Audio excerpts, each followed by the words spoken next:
Hey guys, welcome to the channel, and today we're going to talk about the OnePlus 8T from a long-term perspective. So let's get into it. First, let's talk about the design.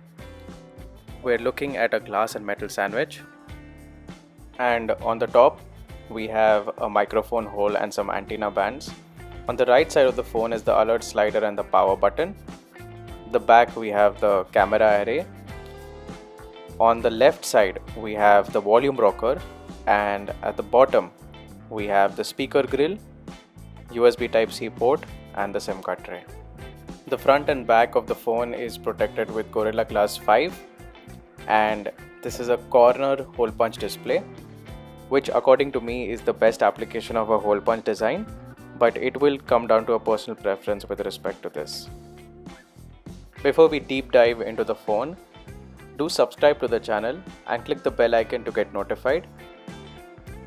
So let's talk about the display now, and this is where things get really interesting because it is a 1080p 6.55 inch fluid ammo LED display with a 402 ppi density, and the screen is really good. It is very difficult to pick up pixels on this display. So if you are comparing this with the OnePlus 8 Pro, for example, then you will definitely see pixels up front.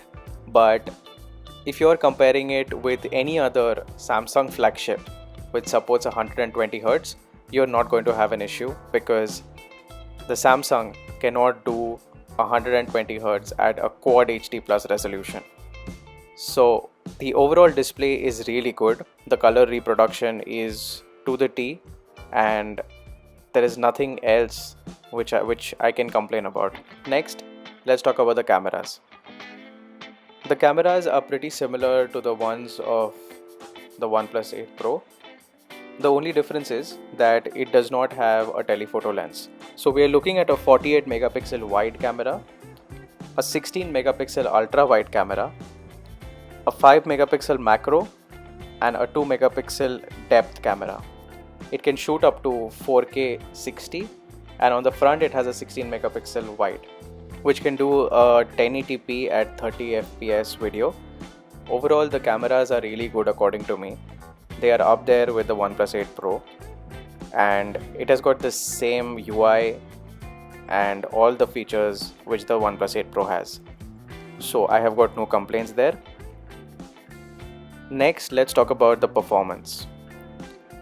It has a Snapdragon 865 processor with 8 or 12 GB of RAM depending upon the storage you choose, that is 128 or 256 GB, which is phenomenal, and compared to the flagship out there which is the OnePlus 8 Pro, it is up there, and I am continuously comparing it with the OnePlus 8 Pro because that is the flagship, and this is a step up to the OnePlus 8.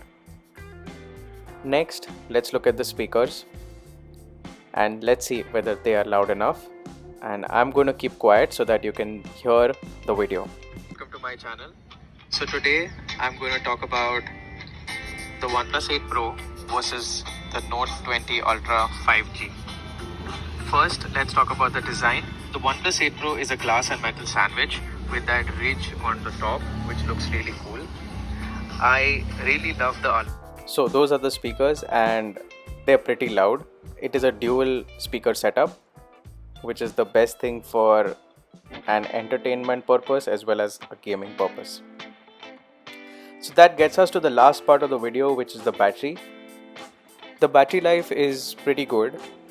We are looking at a 4500 mAh battery, which lasts a little more than a day, and on the 120 Hz refresh rate, which is a very big deal.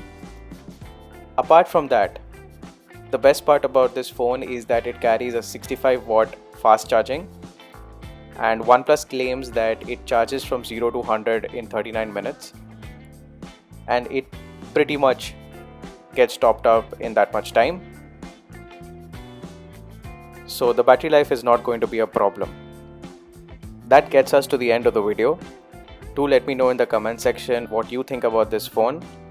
and according to me it still is a good buy, so definitely take my recommendation for that. As usual, thanks for watching.